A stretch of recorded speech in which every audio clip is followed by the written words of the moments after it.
how Elon Musk became the world's first trillionaire, and what his brain does differently from everyone else. On the 27th of September 2008, a man sat alone in a room in Hawthorne, California. He had not slept properly in 3 days. His rocket company had just failed for the third time in a row. 3 launches, 3 explosions. He had spent over $100 million of his own personal money he had worked his entire career to earn, and he had nothing to show for it except 3 burning craters in the Pacific Ocean. His electric car company was simultaneously on the verge of bankruptcy. The global financial crisis had just hit. His investors were pulling out. His engineers were threatening to quit. His ex-wife had publicly called him a fraud. His closest friends were telling him it was over. He had enough money remaining for exactly 1 more rocket launch. 1. If it failed, SpaceX was finished. Tesla was finished. And Elon Musk, the man who would go on to become the first human being in the recorded history of civilization to accumulate $1 trillion in personal wealth, would have been completely, permanently, and publicly bankrupt before the age of 40. He launched the 4th rocket anyway, and what happened next changed the world. But this video is not really about rockets, and it is not really about money. It is about something far more important than either of those things. It is about the specific way one human mind processes reality, processes risk, failure, time, opportunity, and possibility, in a way that is so fundamentally different from how most people think that it produces outcomes that most people can barely comprehend. Because here is the truth that nobody tells you about Elon Musk. His wealth is not the result of luck. It is not the result of being born into money. He was not. It is not the result of having the right connections. He had none when he started. It is the result of a specific cognitive architecture, a specific set of mental frameworks, a specific relationship with risk, failure, time, and value creation that can be studied, understood, and, to a meaningful degree, learned. That is what this video is. A complete breakdown of how Elon Musk went from a bullied child in South Africa to the first trillionaire in human history. The business decisions, the psychological framework, the near-death moments, the strategic genius, the specific mental models that drove every major decision, and throughout all of it, the lessons that apply directly to you, to your financial life, to your own relationship with wealth, risk, and what is actually possible. This is going to take a while, and every minute is going to be worth it. Let us start at the very beginning. Part 2. The beginning, Pretoria to Silicon Valley. Elon Musk was born on the 28th of June 1971 in Pretoria, South Africa.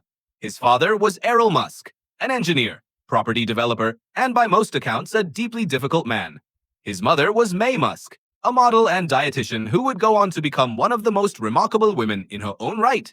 His parents divorced when Elon was 9 years old. He chose to live with his father, a decision he has since described as a mistake, one driven by a misguided sense of obligation rather than genuine desire. His childhood was not happy. He was small for his age, intensely intellectual, socially awkward in ways that made him a consistent target for bullying that, by his own account, was severe enough to require hospitalization on at least 1 occasion. But something was happening inside that young mind that the bullies could not see and that the people around him did not yet understand. He was reading, not casually, not occasionally, obsessively, completely, with a focus that his family described as almost alarming. By the time he was 10 years old, he had read every book in his local library. When the library ran out of books he wanted, he read encyclopedias. When he finished the encyclopedias, he moved on to science fiction. Isaac Asimov, Robert Heinlein, Douglas Adams. And here is where the first critical piece of the Musky psychological framework emerges. Because Musk did not read science fiction the way most children read it. He did not read it as entertainment. He read it as possibility space. He later described the effect of science fiction on his thinking in terms that are deeply revealing. He said that the genre gave him a framework for asking the question that would define his entire life. What is actually possible? Not what exists. Not what has been done. Not what is conventional or accepted or approved. What is actually, physically, fundamentally possible? This question, rooted in the pages of science fiction novels read by a lonely child in South Africa, is the seed of everything that followed. At 12 years old, Musk taught himself to code. He created a video game called Blaster, a basic space shooter, and sold it to a computer magazine for $500. He was 12 years old. He had just created something from nothing and turned it into money. He had just had his first experience of a principle that would drive every major decision of his career. The most powerful form of wealth creation is not trading your time for money. It is creating something, a product, a system, an idea given form, and having that creation generate value independently of how many hours you work. He did not yet have the vocabulary for this. He was 12, but the experience was in him, and it would not leave. At 17, Musk left South Africa. His stated reason was simple and direct.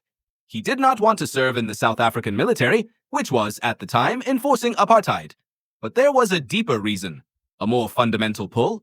He wanted to go to America, not because of the lifestyle, not because of the culture, because America, and specifically Silicon Valley, was where the future was being built. And Elon Musk, at 17 years old, had already decided that he was going to be involved in building it. He moved to Canada first. His mother held Canadian citizenship, and then transferred to the University of Pennsylvania, where he earned 2 degrees simultaneously: economics from the Wharton School, physics from the College of Arts and Sciences. The combination is not accidental. Economics gave him the framework for understanding how value is created, distributed, and captured in markets. Physics gave him the framework for understanding what is actually fundamentally possible, and what claims about possibility are simply convention masquerading as physical law. These two disciplines, economics and physics, would become the twin engines of every major decision he ever made. In 1995, Musk was accepted into a PhD program in energy physics at Stanford University. He lasted 2 days. He withdrew from the program and co-founded his first company instead. The company was called Zip2. It was a web software company that provided business directories and maps to newspapers. Boring, perhaps, by the standards of what came later, but the timing was perfect. The internet was just beginning to penetrate mainstream commerce. Newspapers were desperately trying to understand how to build a digital presence. Zip2 gave them a product they needed at a moment when they were willing to pay for it. In 1999, Compaq acquired Zip2 for $307 million. Musk's share was approximately $22 million. He was 27 years old. He had just experienced something for the second time, at a scale that was no longer abstract. Build something valuable, sell it, keep the capital, deploy it into the next thing.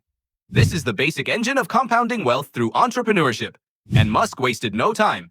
Within weeks of the Zip2 sale, he co-founded X.com, an online financial services company. X.com would later merge with a competitor called Confinity, a company that had built a product called PayPal. The merged company eventually took the PayPal name, and in 2002, eBay acquired PayPal for $1.5 billion.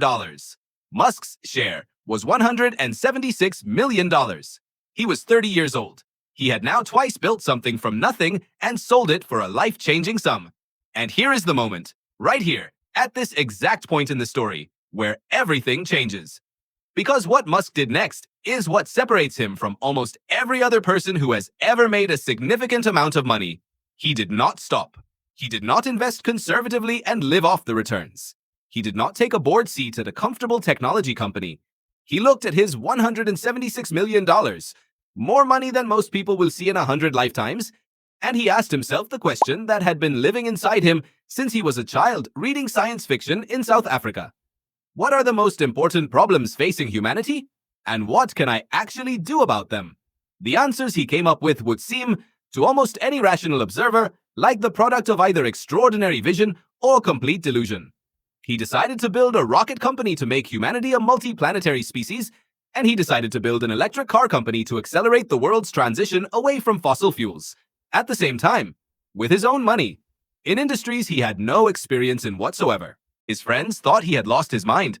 His financial advisors strongly urged him not to do it. The aerospace industry dismissed him. The automotive industry laughed. And Musk, drawing on every mental framework he had spent his life building, looked at all of them and began anyway. Part 3. Building the Impossible. SpaceX and Tesla. Nancy Sansa. Let us start with SpaceX. Because the SpaceX story is in many ways the most important chapter in understanding how Musk thinks. In 2001, before he had even sold his PayPal shares, Musk became obsessed with a simple, disturbing fact. NASA had no concrete plans to send humans to Mars. Not within a decade. Not within a generation. No plans at all. The agency that had put men on the moon in 1969, using computers less powerful than the device in your pocket, had, 30 years later, essentially abandoned the ambition of deep space human exploration. Musk found this not just disappointing, but genuinely alarming. He believed, and has consistently stated this belief throughout his career, that the long-term survival of human civilization requires becoming a multi-planetary species. That keeping all of humanity on a single planet is an existential risk of the highest order. Most people hearing this nod politely and move on. Musk did not move on. He flew to Russia, literally flew to Russia to buy decommissioned intercontinental ballistic missiles that he planned to repurpose as Mars transport vehicles. The Russians, to put it gently, were not impressed. They offered him the missiles at a price he considered completely unreasonable. The meeting went nowhere. On the flight home, Musk opened a spreadsheet on his laptop. Not an emotional response, not a statement of grievance, a spreadsheet. He had already been calculating the raw material costs of building a rocket from scratch. Aluminum, titanium, copper, carbon fiber, the actual physical components, and comparing those costs to what the aerospace industry was charging for finished rockets. The gap was extraordinary. The raw materials for a rocket cost, at commodity prices, approximately 2% of what aerospace companies were charging for a finished vehicle. 2%. The other 98% of the price was not physics. It was not engineering necessity. It was markup. It was the accumulated inefficiency of an industry that had never faced real competitive pressure, because governments, the only buyers, had always paid whatever was asked. On that flight home from Moscow, Musk made a decision. He would not buy rockets. He would build them, at a fraction of the cost. SpaceX, Space Exploration Technologies Corporation, was founded in 2002 with $100 million of Musk's personal PayPal money. He hired Tom Meller, one of the most talented rocket engineers in the world, as his propulsion chief. He began recruiting the best aerospace engineers he could find, offering them something that NASA and Lockheed Martin and Boeing could not offer: the chance to actually change the course of human history. This is worth pausing on, because the way Musk recruited talent in the early days of SpaceX reveals something important about how he thinks about incentives and motivation. He did not compete primarily on salary. He could not. He was a startup with limited capital competing against aerospace giants with enormous compensation packages. He competed on mission. He told engineers that the work they would do at SpaceX would matter in a way that almost no other work in the world could match. That they were not building components for government contracts. They were building the vehicles that would take humanity to another planet. Some of the best engineers in aerospace took pay cuts to join him, because the mission was real, and the mission was something they could not get anywhere else. Mental model. The most powerful recruitment tool is not compensation. It is the credible offer of work that genuinely matters. Now, the early years of SpaceX were not triumphant. They were brutal. The company's first rocket, the Falcon 1, was a small, two-stage liquid-fueled vehicle designed to carry small satellites into orbit. Its first launch attempt was in March 2006. It failed 25 seconds after liftoff. A fuel leak caused a fire that destroyed the vehicle. Its second launch attempt was in March 2007. It failed. A sloshing fuel problem caused the engine to shut down prematurely. The rocket did not reach orbit. Its third launch attempt was in August 2008. It failed. A lingering engine burn from the first stage collided with the second stage. The payload, which included the ashes of Star Trek actor James Doohan and nearly 200 other people who had paid to have their remains sent to space, was lost. 3 failures, 3 years, approximately $90 million spent. Here is where we need to stop and understand something about Musk's psychology in this moment, because it reveals the cognitive framework that makes everything else possible. Most people, most human beings, responding to this sequence of events in the most psychologically normal way possible, would have stopped. Not because they were weak, not because they lacked commitment, but because the human brain is wired deeply, evolutionarily, in ways we discussed earlier, to interpret repeated failure as signal. Stop. This is not working. The evidence is in. Cut your losses. This is not a character flaw. This is the survival brain doing exactly what it was designed to do, protecting you from continued investment in a losing strategy. Musk's brain did not interpret the failures this way. Not because he was not suffering. He has described those years, 2006, 2007, 2008, as the darkest period of his life. He was not sleeping. He was losing weight. He described the psychological toll as close to a breaking point, but his brain was processing the failures as data, as engineering information, as specific addressable problems to be solved rather than evidence that the entire enterprise was misguided. Fuel leak. Engineering problem. Solve it. Fuel slosh. Engineering problem. Solve it. Stage separation timing. Engineering problem. Solve it. Each failure was not a verdict on the mission. It was a lesson in the physics. This cognitive distinction, failure as data versus failure as verdict, is, in my assessment, the single most important psychological difference between people who build extraordinary things and people who do not.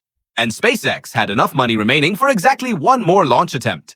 On September 28, 2008, the Falcon 1 lifted off from Amalek Island in the Pacific Ocean for the fourth time. For 9 minutes and 31 seconds, the world watched. And for the first time in the history of private spaceflight, a privately developed liquid-fueled rocket reached Earth orbit. The engineers at SpaceX wept. Some of them collapsed. Some of them could not speak. Musk, in videos recorded at the moment, looks not triumphant, but quietly stunned. Like a man who had bet everything on a calculation he believed in completely and was experiencing the specific relief of being proven right. 11 weeks later, NASA awarded SpaceX a contract worth $1.6 billion to resupply the International Space Station. SpaceX was saved. But while all of this was happening, while Musk was fighting to save SpaceX, Tesla was simultaneously in crisis. Part 4. Tesla, the electric revolution and the road to trillions. Tesla Motors was not founded by Elon Musk. This is one of the most widely misunderstood facts about the company. Tesla was founded in 2003 by two engineers, Martin Eberhard and Mark Tarpenning, who had been inspired by General Motors' decision to cancel its EV1 electric vehicle program and crush the existing fleet of cars. Musk joined as chairman of the board and lead investor in the company's first funding round in 2004, contributing $6.5 million. He became CEO in 2008, during the same period when SpaceX was on the verge of collapse. So let us be precise about what Musk actually brought to Tesla. Not the founding idea, not the initial engineering, capital, strategic direction. And, most importantly, the psychological commitment to see it through when every rational indicator said it was over. Because in 2008, Tesla was not just struggling, it was dying. The global financial crisis had frozen credit markets. The company could not raise money. It could not make payroll. The Roadster, Tesla's first vehicle, was 2 years behind schedule and over budget. Musk invested his last available personal funds into Tesla to keep it alive. He later said, in multiple interviews, that he knew when he made that decision that he might be making the final mistake of his financial life. That he might be putting the last of his money into a company that was going to fail anyway. He did it anyway. Why? Because of a calculation that has nothing to do with conventional financial analysis. Musk has been explicit about this. He did not invest in Tesla because he thought it was a good financial bet. He invested because he believed the electrification of transport was critical for the future of human civilization on Earth, just as colonizing Mars was critical for its long-term survival, and he would rather go personally bankrupt attempting to advance that mission than preserve his personal wealth by walking away from it. This is not irrational. It is a rational calculation made within a value system that is simply different from the value system that drives most financial decisions. Most people calculate risk in terms of personal financial loss. Musk calculates risk in terms of mission failure. When you change the variable, you are trying to minimize, from personal financial loss to mission failure, the decisions that appear rational change completely. Tesla survived. By 2012, it launched the Model S, a luxury electric sedan that received the highest safety rating of any car ever tested by the National Highway Traffic Safety Administration at that time. A perfect 5 stars in every category. The automotive world, which had spent a decade dismissing Tesla as a toy for wealthy tech enthusiasts, began paying attention. By 2015, the Model X SUV. By 2017, the Model 3, the mass-market vehicle that was meant to bring electric cars to ordinary people. The Model 3 launch nearly killed Tesla again. Musk called it production hell. The company had promised to produce 5,000 Model 3s per week by the end of 2017. By the end of 2017, they were producing approximately 1,000. Musk moved into the factory. Literally. He slept on the production floor, working 100-hour weeks, debugging production bottlenecks in real time. He pushed through it. By 2018, Tesla was producing 5,000 Model 3s per week. But the financial markets were not impressed. Tesla's stock spent years as one of the most heavily shorted stocks in the history of Wall Street. Short sellers, investors who bet that a stock will fall, had accumulated positions worth tens of billions of dollars against Tesla. They believed the company would fail. The debt was too high. The production was too unreliable. The competition from established automakers would eventually overwhelm a company that was burning through cash at an alarming rate. And then, something happened that the short sellers had not fully accounted for. Tesla became profitable, not just barely profitable, consistently profitable, quarter after quarter. And when the world realized that Tesla was not going to fail, that the short sellers had been wrong, the stock did something extraordinary. In 2020 alone, Tesla's stock price increased by approximately 740%. 740% in a single year. Musk's net worth went from approximately $25 billion at the start of 2020 to approximately $200 billion by the end of it. He became the richest person in the world. But he was not done. Not even close. Part 5. The $1 trillion moment and what it actually means. On the 24th of October 2021, something happened that had never happened before in the 5,000-year recorded history of human wealth accumulation.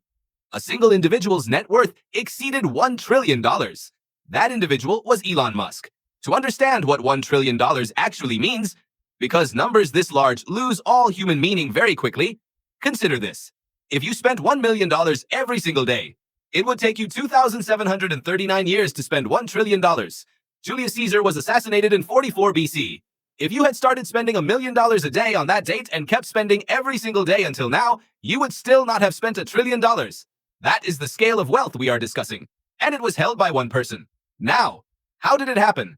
Not through one company, through a portfolio of companies, each of which had become extraordinarily valuable that Musk had built simultaneously over 2 decades. Let us break each one down. Tesla, by late 2021, had a market capitalization of over $1 trillion. Musk owned approximately 17% of Tesla. That stake alone was worth approximately $170 billion.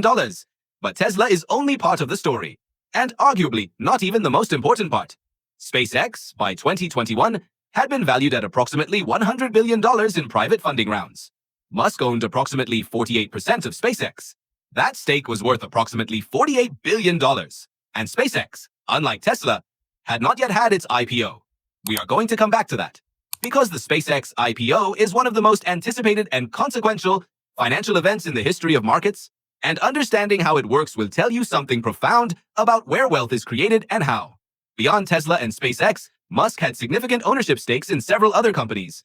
The Boring Company, his tunneling and urban transportation venture.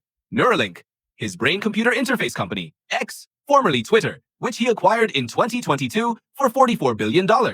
And XAI, his artificial intelligence company, which he founded in 2023 and which was valued at approximately $50 billion within its first year of existence. Now, most coverage of Musk's wealth focuses on the numbers. This video is interested in something more important. How did he build this?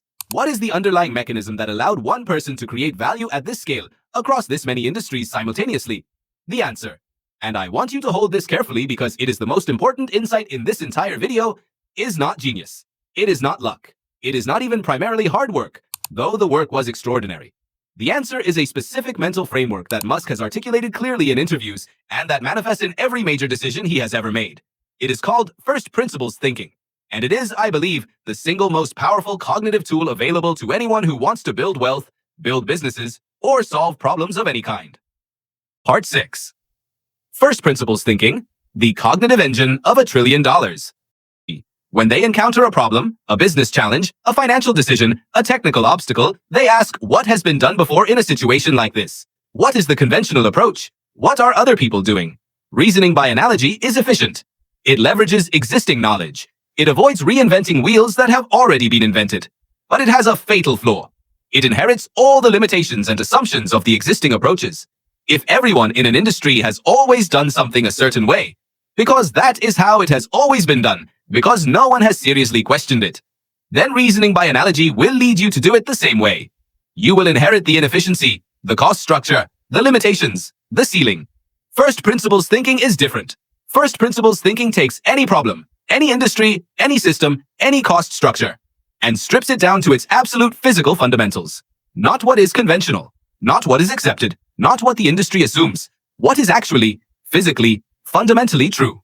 And then it rebuilds the solution from those fundamentals up, unconstrained by what has always been done. Musk described this process explicitly in an interview that has been widely circulated. He used the example of battery packs for electric vehicles. When Tesla was being developed, the conventional wisdom in the automotive industry was that battery packs for electric vehicles cost approximately $600 per kilowatt-hour. And therefore, according to conventional thinking, electric vehicles would always be too expensive for mass market adoption. This was not presented as a theory or an assumption. It was presented as fact, as a physical constraint, as something that simply was, and that anyone building an electric vehicle company would simply have to accept and design around. Musk did not accept it. He asked, what are the actual physical components of a battery pack? What are they made of at the material level? cobalt, nickel, aluminum, carbon, polymer, and a steel can. What is the cost of those materials on commodity markets? When you calculate it at that level, at the raw material level, buying the physical components at commodity prices, the cost of the materials in a battery pack is approximately $80 per kilowatt hour, not $600, $80. The difference between $80 and $600, a factor of more than 7, is not physics. It is the accumulated inefficiency of a supply chain that nobody had seriously tried to optimize, because nobody had seriously tried to make electric vehicles at scale, because everybody had accepted the $600 number as fixed and built their conclusions on top of it. Musk did not build his conclusions on top of someone else's unexamined assumption. He went back to the physical reality and built from there. This is first principles thinking in action, and it is not just a technique for engineers or entrepreneurs. Now I want to go inside the mind. Let me walk you through the 5 most important frameworks. Framework 1, the asymmetric risk calculation. Most people ask, what is the worst case if I try? This mind asks, what is the cost of not attempting? Framework 2, long time horizon as competitive advantage. While most competitors are trapped thinking in quarters, this mind operates on the scale of decades. Framework 3, the tolerance for public failure, redefining success as learning rather than outcome. If a rocket explodes but teaches the engineering team something they needed to know, the test was successful. Framework 4, the mission as filter. He turns down a staggering number of financially attractive opportunities that miss the mission. Board seats, acquisition premiums, partnerships worth billions, declined because they did not advance the most important thing. Framework 5, identity as the foundation of capability. The identity determines how every experience is interpreted. 2 people face the same failure. One sees a verdict. One sees data. The identity is not destiny, but it is the most powerful thing in the room, and it can be changed. We started this video in that room. A man who had not slept in 3 days, staring at 3 failed rockets with 1 launch left and everything on the line. Now you know what happened next. Those frameworks are available to you. Not the rockets, not the $1 trillion, but the way of thinking. That is what this channel exists to give you. Please subscribe now. New video every week. Thank you.